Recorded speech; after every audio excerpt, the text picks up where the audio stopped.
is using the fish waste in a recirculatory system that would produce fertilizer for plants such as vegetables and things of that sort. And so, as a result of COVID, it started out initially as an ornamental fish farm, but COVID put a damper on the sales and the progress of that. And so I had to, the buzz term now, we have to pivot. And so I recognized that aquaculture could be merged or incorporated in the business. And so that's what I am pursuing now as part of the business model. You know, I've had to learn that word pivot myself. It was not a word in my vocabulary until COVID. And I hear a lot of people talking about pivoting. And as I understand that it means making a quick change as required. Is that a correct understanding? Yes. Okay. So entrepreneurs pivot? Well, they have to if they want to be among that small percentage that survives, because the world of business is very dynamic. You have to have your pulse. You have to be on the ball, looking out for the changes in the business environment. And if you're not that type, then you could easily fall into the scrap heap of those who do make it. So there is risk if you decide Lots to of start risk. your own Lots business? of risk. How many people fall? Well, the statistics suggest that the vast majority, could be 80-90% of all startups fail. And the statistics also indicate that within the first, if you make it throughout the first 5 years, then the chances of you surviving beyond that is greater. And so most entrepreneurs, most startups, most businesses, they try to make it through those turbulent years. So, direct question to you. Did you know about this risk of failure when you decided to start your first? Yes, I did. You're a brave man. Well, you have to be. But were it not for entrepreneurs, you would have none of the businesses that are captains of industry now, if it weren't for them, because every business started from somewhere. Okay. I want to bring Marc into the discussion, and I'm going to come back to you a little later on, Lance. Marc, welcome. I hear that you have a different definition of entrepreneurship to the one that I gave, which is a person who sets up a business or businesses taking on financial risk in the hope of making a profit. Share with us your definition of entrepreneurship. Sure. So I read a lot on business and entrepreneurship. One of the persons that I follow closely is a startup entrepreneur from the US who is a Christian. His name is Jordan Raynor. And one of the definition that he has coined is someone who takes a risk to create something for the good of others. And he adds on, so we always take into account in a sense, we say more starting a business than creating something. In the modern space, I mean, a lot of young people would be very familiar with this, that the idea of creating a business is very different these days.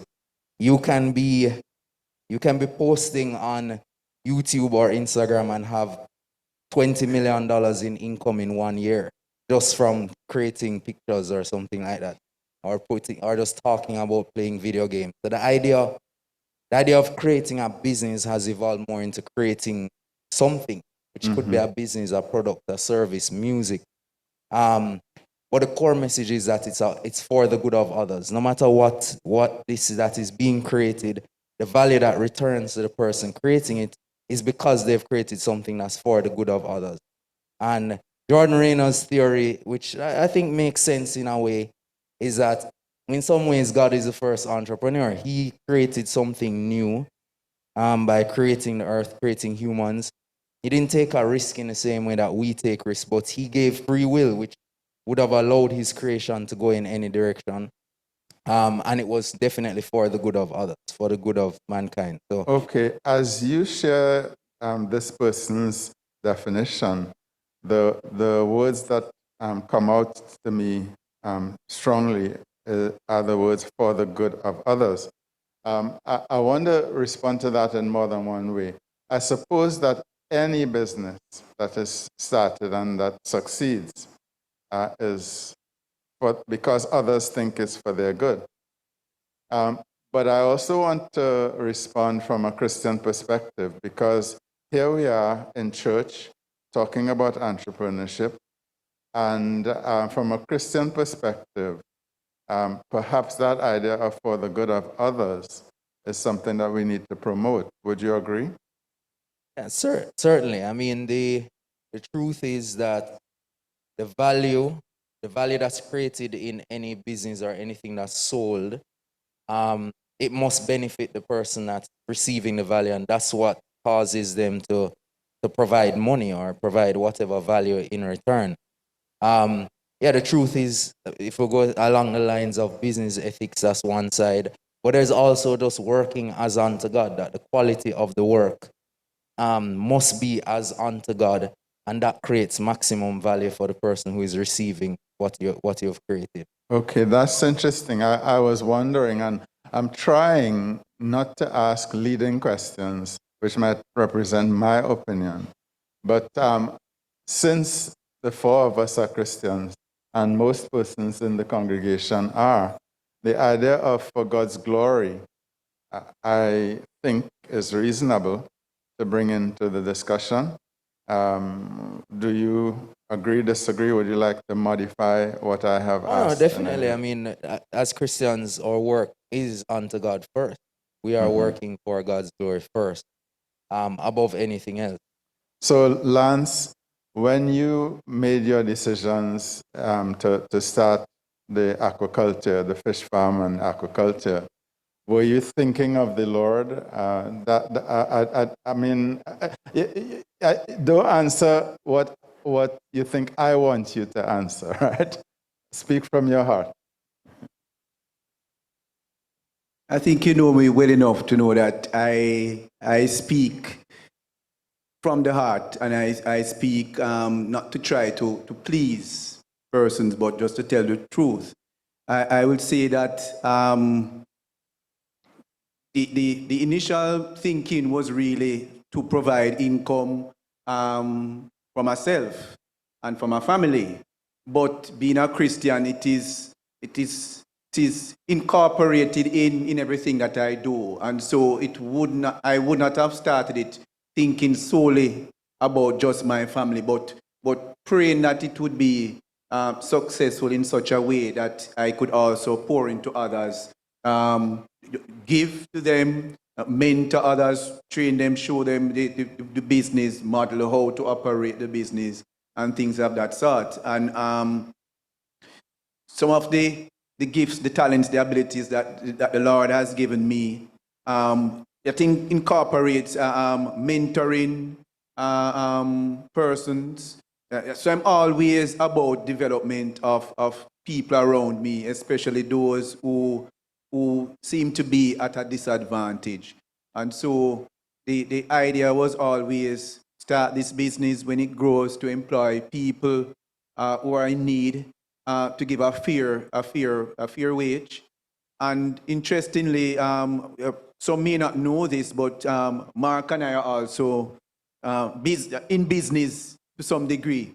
And when the business had started out, it wasn't incorporated, and then we decided to register it formally.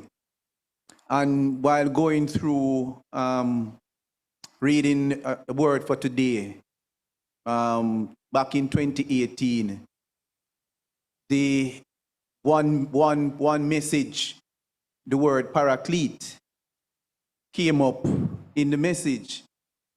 And most of us here will know that paraclete is in reference to the Holy Spirit, the Holy Ghost. But a broader definition is advocate, intercessor, one who comes alongside to help. And so that struck a chord. I would say the Holy Spirit downloaded in me that this is the essence of what you want to do. You want to come alongside and help. Okay. And yeah. Now, I want to just let our congregation know that Lance and I had a discussion before today. And in that discussion, you mentioned that there was a time in your working life when you were employed at a certain place, and the changes that started to happen there prompted you to turn in the direction of entrepreneurship. Tell us just a little bit about that. I mean, why did you start? How did you manage to start? Well, my Christian journey, my Christian walk involves me always wanting to get deeper in knowing the Lord, to grow, essentially. And a big part of the growth is trying to learn when the Holy Spirit is speaking to you and to be able to discern his word, his voice, as opposed to others, the enemy. And so I have seen over my life where I find myself doing some things, not necessarily knowing where the final outcome will take me, but 2, 3, 5, 10 years later, I see where that experience was God prepared me for such a time as this. And so, leading up to making that transition, I was working in a particular unit of that organization that had a reputation of being the most difficult area to work. And that was compounded by what is famously known as the Tivoli incursion, for those who remember back in 2010. And that experience caused that area to become even a greater challenge to work in. Long story short, I was asked to work at that area at this very challenging time, to lead a team there. And I prayed about it, spoke to my wife and asked others. And the Lord said, go. Meaning take up the assignment. Take up the assignment. Even though it would be very, very risky, very challenging, it could involve a threat to your life. But coming out of that, the Lord was with me throughout. And but at the end, persons above me and who reported to me were rewarded. And I was left in the cold. And then to add insult to injury, I was then transferred and placed into a desk job, so to speak. And during that time, so I really wasn't doing anything. And relative to what I was known as being good at. And it was during that time that I decided to go back to school and to further my education. And I had always had a desire to someday to own and operate my own business. And I saw where, even in my distress, that the Lord had created this situation to give me some downtime to pursue further studies. And out of those further studies, I decided to specialize in entrepreneurship. And just a small testimony in all that, I didn't know where the first cent was coming from. And when I was at that unit, there were some changes in the senior management, and one of the senior persons who came in heard about me and decided to offer me another position somewhere else that involved a lot of overtime. And so I saw the Lord again working there. He provided the resources to pay for this when I didn't know. And so I'm just saying that to say, right, all along, I think I am more of a, my journey is more a kind of marathon runner, where I don't see some things necessarily coming right there and then. And so I'm trusting the Lord that right now, though the business is not doing well, that at the end, Okay. things will come full circle to where he wants me Okay. to be and what he wants to achieve through me. Thanks, Lance. Josiah, your turn.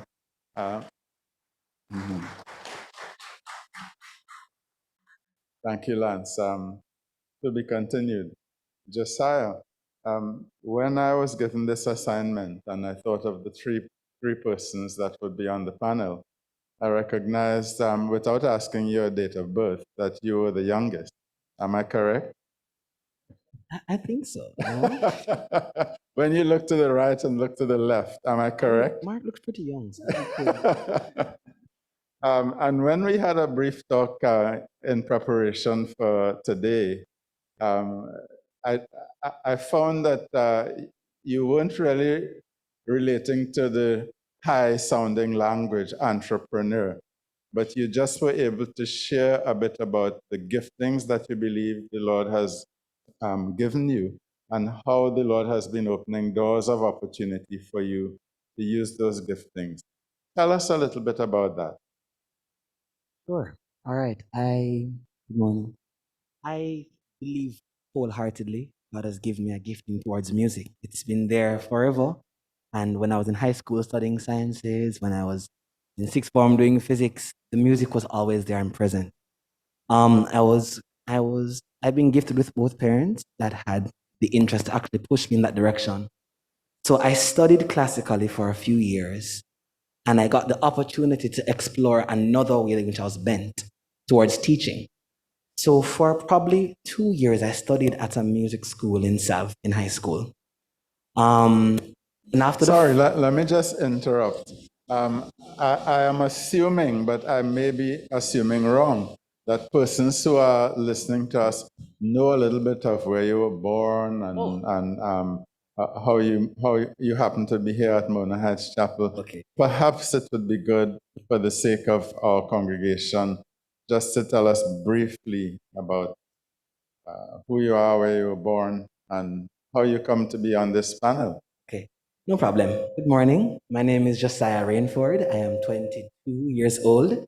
I was actually born in Kingston, and I lived in Cassia Park for a few years.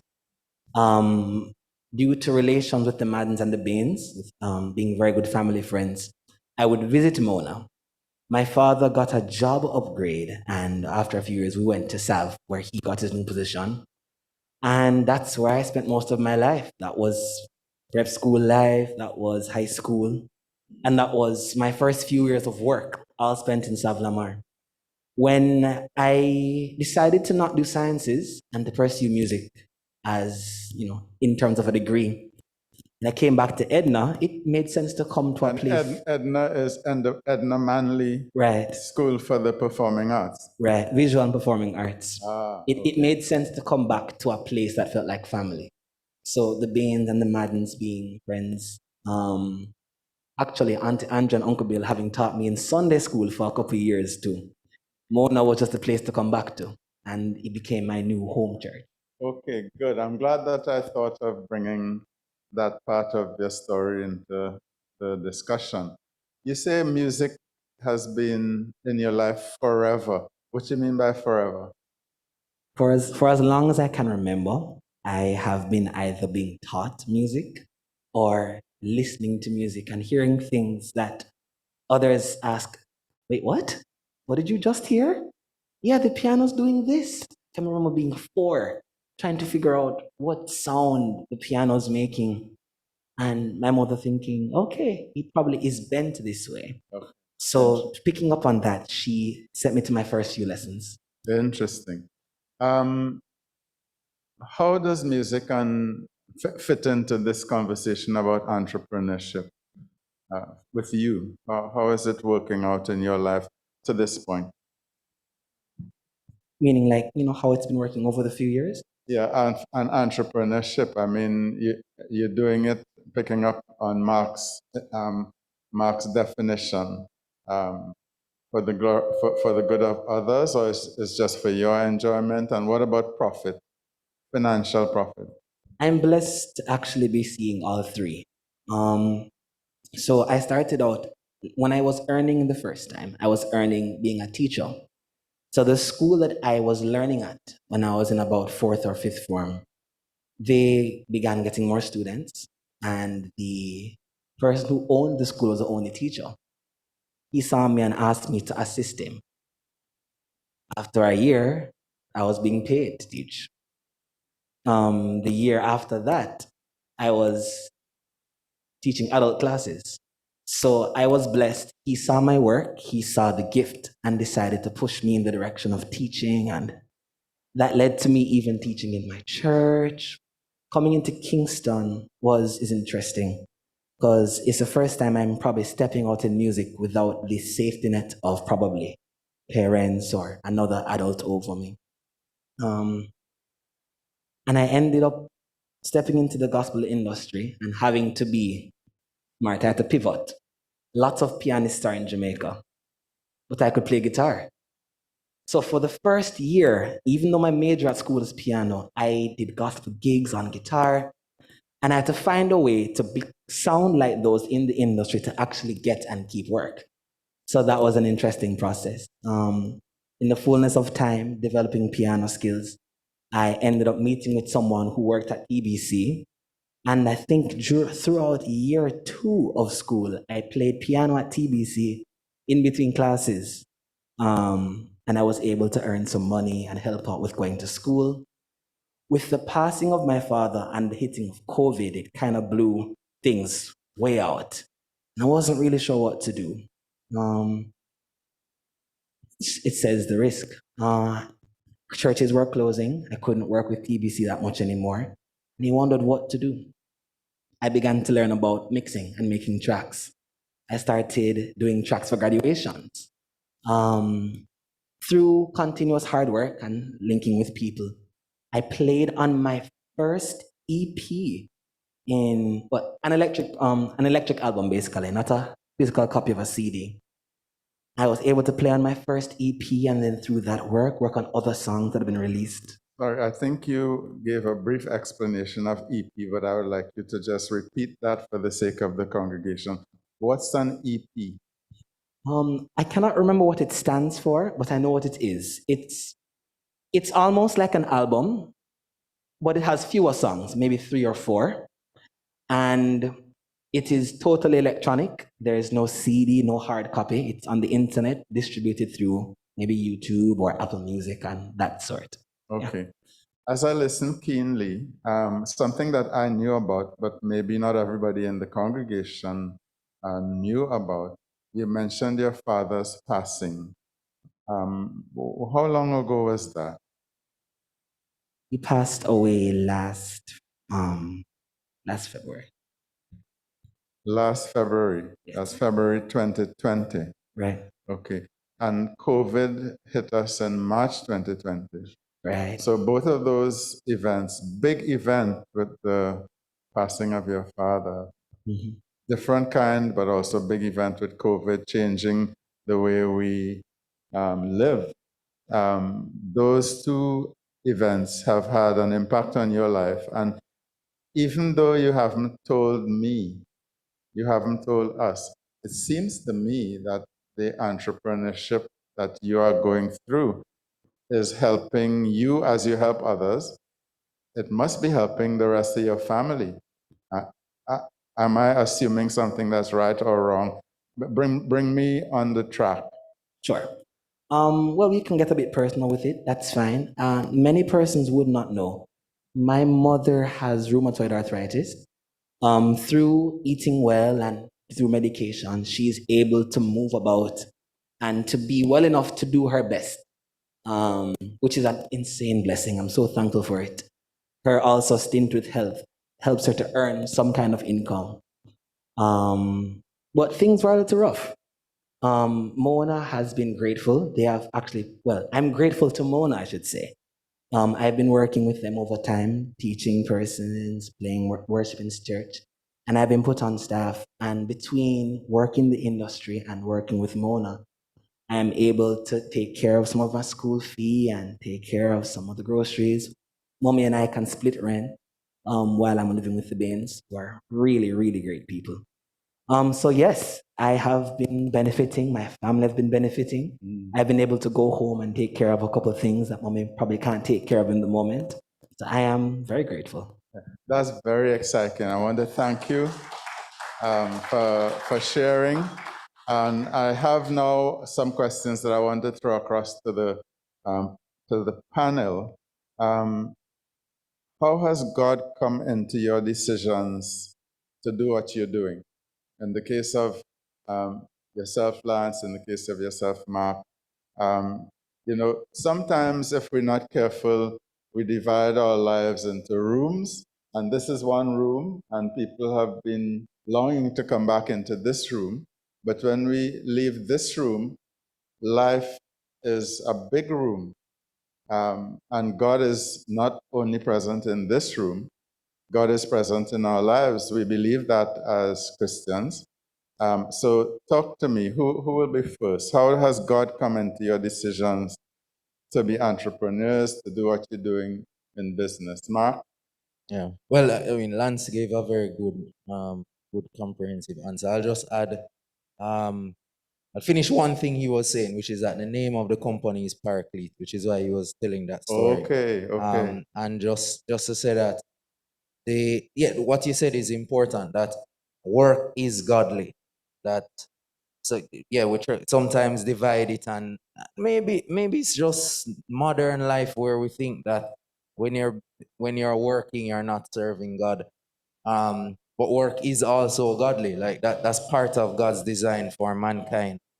Where that becomes a problem, like everything else, is where we leave God out of it. So if we're just working and it's totally this, we're not thinking about God at all, and it becomes all consuming, that's when it becomes a problem. So I mean, my journey is very similar to Lance in terms of business and God guiding each step. And I think relying on God for each step is extremely important, and incorporating God into business is extremely important. Okay, thank you, Mark. Lance, did you want to add anything to what Mark said? I would just say that as Christians, I believe that our position is anything we do, God is at the center of it. So, I remember someone sharing with me a story of a sister from Harborview Gospel Chapel. She shared with him that even when she's frying an egg, she would ask the Lord to cover her. And so I think if we take the position that everything we do, be it big or small, incorporate the Lord in it. And even more so to ask the Lord, is this where you want me to go, or is this what you want me to do? That's a recipe for success. And the success may not conform with world standards, because the world may say you need to live in a penthouse and have 40 of the most fabulous motor vehicles. But the success that God may have is to have you in very humble surroundings, but extremely happy with your family life and the relationships that you have with your friends and your family. So, it's just being anchored in the Lord. Josiah, any comment on this? How has God come into your decisions to this point? I'm just starting out, so I can start with that. But I do believe I do see God in my decisions. For those that wouldn't know, music is a big team sport. So it's built upon your interaction with people. And though I don't necessarily know all the divine business strategies, I do know that God has a way that He wants us to treat people. So doing that, in spite of late comings to rehearsals, not learning parts, wasting money, that kind of thing kind of brings out a side of you that's not so Christian. The decision to treat people in love, in spite of that, not only gets you more business, I found out, but it is totally a way of acknowledging God by loving His people, regardless of what they do. So that's a big way I've seen it. Stop. You have said you've made one of the most powerful statements in this whole panel discussion by saying what you have said. I wonder if you can say it again for emphasis. Learning Learning how to love God's people and treat them right in spite of what they do. Okay. Yeah. Learning how to love God's people. And what about other people? Is everybody God's people? You're asking them bad questions, Prof. We treat others like they are God's people because they are. Christ came and he died. Full stop. Yeah. So all could have the chance of redemption. So we must treat persons as if they are God's people, because they are. He died for everyone. The sacrifice is there. Debates could ensue from it, but you can leave it right there. Okay. So in thinking about this panel discussion, approaching this panel discussion, it occurred to me that most businesses are not just private ventures. Even though you say, I'm going to start my business, most businesses are not just private. And interpersonal relationships are extremely important to the success of businesses. What interpersonal skills have you found that have helped you to be successful in business so far, Marc? I think what Josiah has talked about is attitude that flows over into behavior. But let's see if we can put our fingers a little more accurately on the skills. What skill sets have been proving to be successful for you, Marc? Interpersonal skills. Yes. Yeah. Well, two for me would be communication and problem solving. So, well, certainly the businesses that I'm in rely heavily on communication, and certainly problem solving is important. I think it goes a long way when those two things go hand in hand. Even if a problem can't be solved, that there's communication, and if it has been solved, that there's communication. So I have been talking to myself about not putting thoughts in your minds, not asking leading questions, but I'm going to break that rule, quote unquote. What about honesty? How important is honesty in pursuing business? yeah, well, I would say that's not so much an interpersonal skill. That's just a given that you must have. if you're dishonest in business or in life, you will have problems. Okay. Not just with God, but with others. Yeah, So I guess we could just key spend a and long core. time drilling down on that, but I think that Yeah, it's just key your and answer core. is clear. What about record keeping? And not as an interpersonal skill, Well, but I mean, as an organizational aspect of running your own business. And I'm gonna save Josiah on this question. I'm gonna ask both Lance and yourself. all right, I'll answer that from a different perspective. So from the law practice side of things, I have the opportunity to work with very new startups, even individual business people, like at Josiah's level, all the way up to companies listed on the stock exchange and global companies. I think record keeping is essential for all of them, because we never know when one will move up the ladder. So to take it all the way to a company that's being listed on the stock exchange, you need to be able to have audits done, and audits require good record keeping. But also, no matter, even if you're an individual, record keeping helps give you the framework for analysis in terms of are you actually doing what you say you are doing. Whether it is providing a good service, there must be some way that you can measure that, and that requires keeping records all the way to your profitability. So I think along the spectrum at all levels, record keeping is essential. But keeping records is not the fun part of running a business, Lance. And Lance loves that part. You're asking the wrong person. Eh? He loves record keeping. Oh, you love record keeping. No, Marc. That's not so. I still have outstanding record keeping. But record keeping, a lot of people think it's the accounts of the money part solely, but it's much more than that. Because if the nature of the business that you're involved in has to do with production, you have to keep production records, costing. You have to do projection, forecasting. If the product takes 3 months, how do you continue to have production going that like a conveyor belt that you always have stock to meet the demands of your clients. And so if you don't have records to know when someone comes a calling for X or Y, then you'll be missing out on opportunities.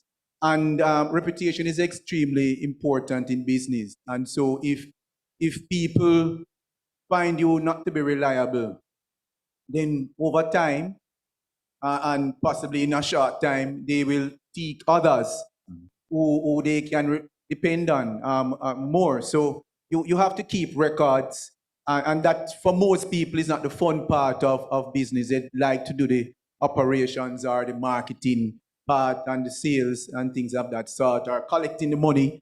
But if you know the business is a loop with all these different parts, and if you're too weak in any given era, then it will impact the entire business. So it's important. Okay, I want to turn the conversation from to a different angle. You are a husband, a father, and a son. When you start a business venture, to what extent do the other family members experience the risk aspect of business? I mean, do they feel anything? Do they know anything, or how does it affect the rest of your family? Very good question. Going into business at any level is going to have an impact on your family. So whether you're investing millions of dollars or 1 or 2 million, the same, your family is going to be impacted.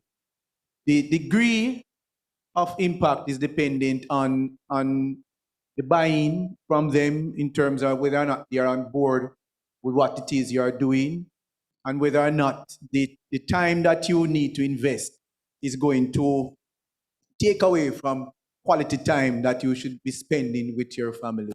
And so, my advice to anyone who is considering going into business, or if you're already in business, is first of all is to pray to the Lord, get your family involved in the decision making to see if they are in agreement and buying to what it is you have, because your wife, your children, they'll be the greatest cheerleaders.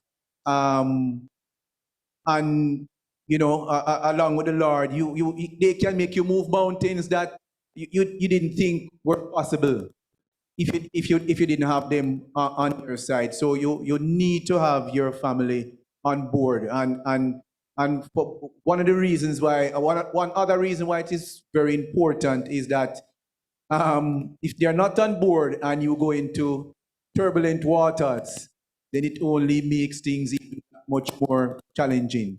And so, where should our priorities be? It's first God. If you're married, your wife, then your children, then your church and your business and whatever else. You can mix the order there, but is God first, wife and family. And if you get it twisted and put the business before, you're going into run into Okay. some problems there.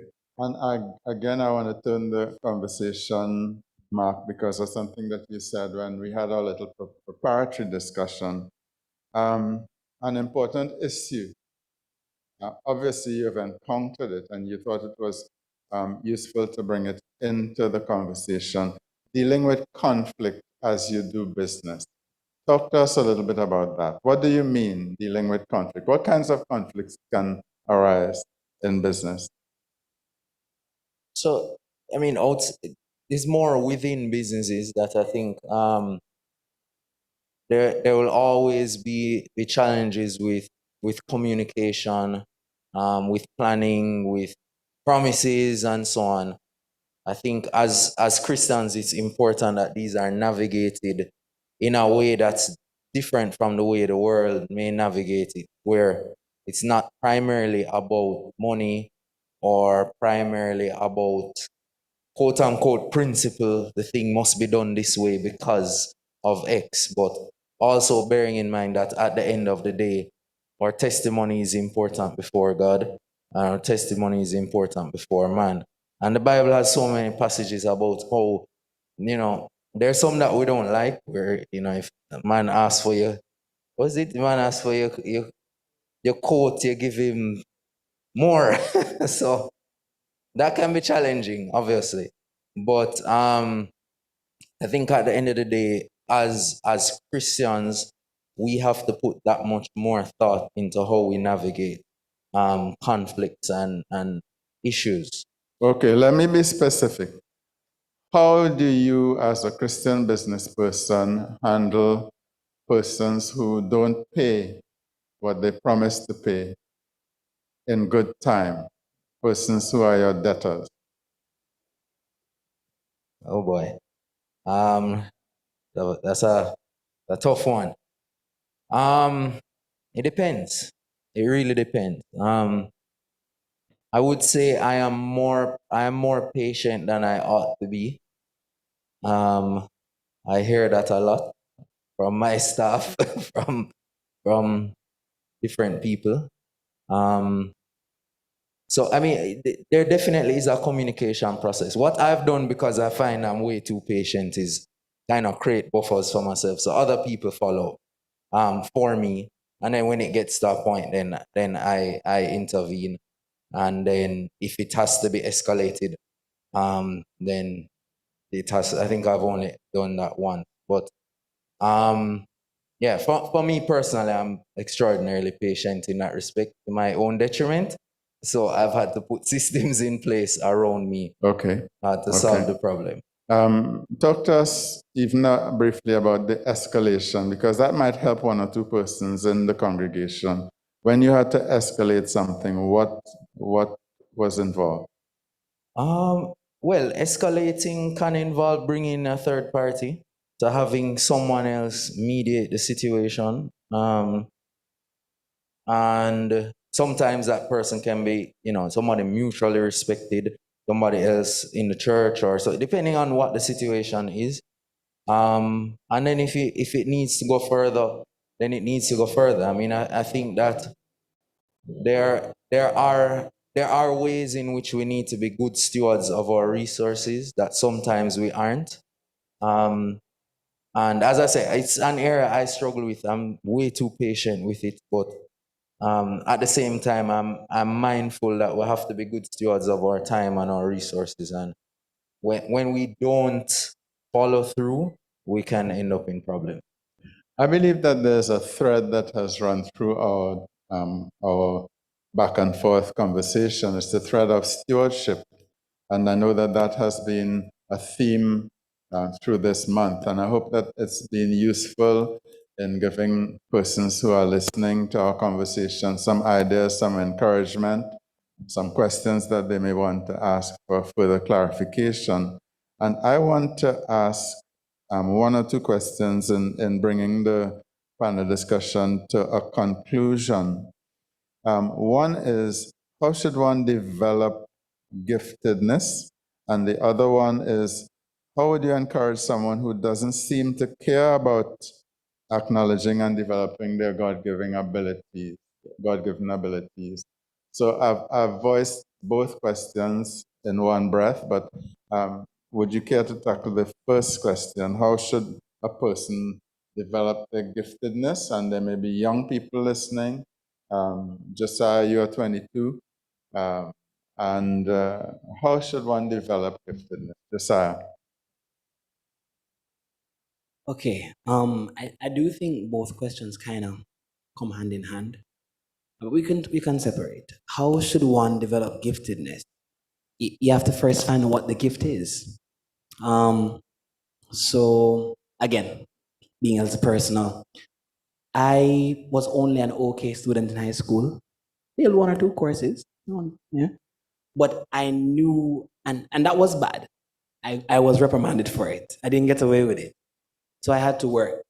But there was a sense that because I still knew that there was music, my father especially held me accountable. He's like, if you want to do this, you're going to work hard at it. So that's the first thing. At least to find it. What are you good at? What are you bent towards? So if you can find that, it could be something like I have a friend, he's 21, crazy good at understanding cars and engineering and mechanics. And that's a gift. That's his bent, you know. I think in terms of encouraging persons to take on their their God-given gifts, sometimes I thought that it's got to be something in the list that Paul gave us, you know, probably some prophetic or being a pastor, being a shepherd. Going further, we realize that even the Levites were put on building carrying the temple, arranging it. They did music, they did this. So taking gifts out of the realm of the spooky, of the spiritual, and bringing them to earth and identifying. You think the spiritual is spooky? I am It could be seen as spooky. I mean, I'm sorry. Yeah. When I was younger, I thought it was spooky. I interrupted your flow. Please flow. That's fine. So sometimes taking it out of the realm of the quote unquote spiritual, because there's an interesting thought towards that, and bringing it down to brass tacks and saying, I'm bent this way. I'm good at this.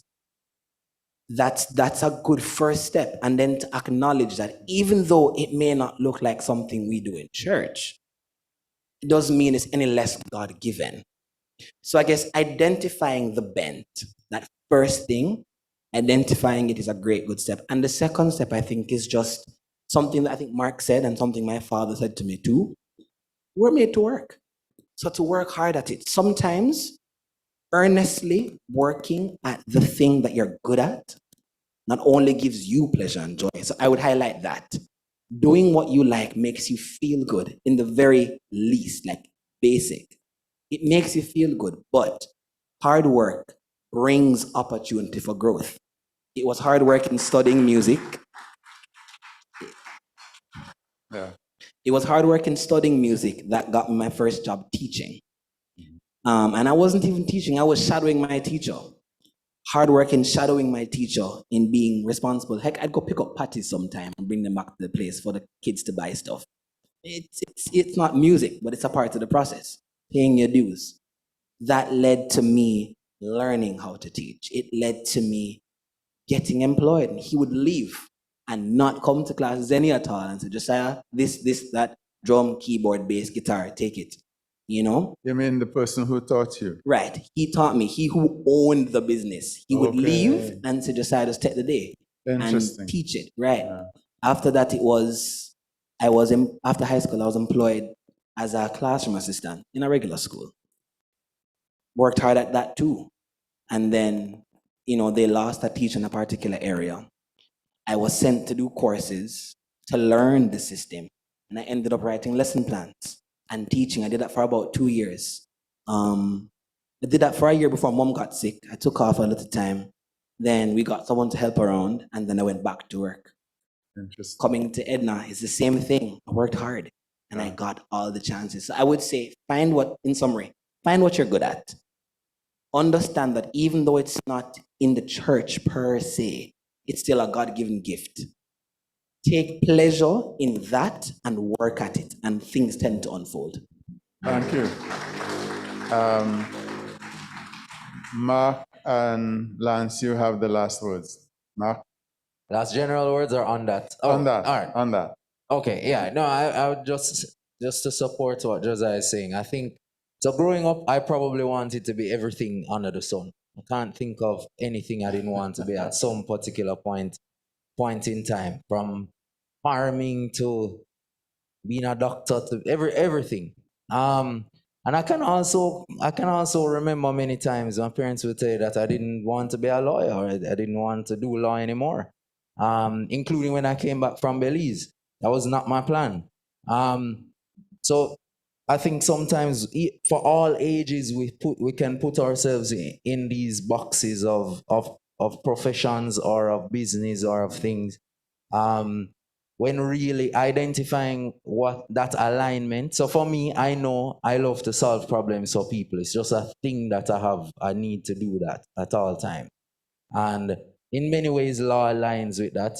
Doesn't mean I'll be doing it forever, but I've found that it definitely aligns with that, and I enjoyed doing that through that profession. And other businesses that I'm in also, I find a way to do that. And it's important that we're not, as I say, put ourselves in these boxes of you have to be lawyer, doctor, Indian chief. But really think about that. If we're thinking about business, at least you're creating something for the good of others, and being willing to take that risk.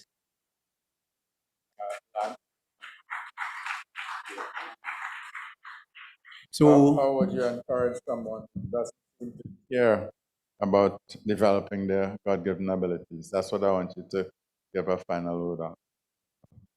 well, the Lord is amazing, and the Lord will oftentimes bring people into your life who will point. Somebody will say and say, prophet, or what have you, or praise and worship leader, whatever it is, or teacher. In other words, people will identify things in you that maybe you yourself don't see, and they will speak. They'll encourage you. As a Christian, if you're doing your best to tap into the source, then the Holy Spirit will speak to you in many ways.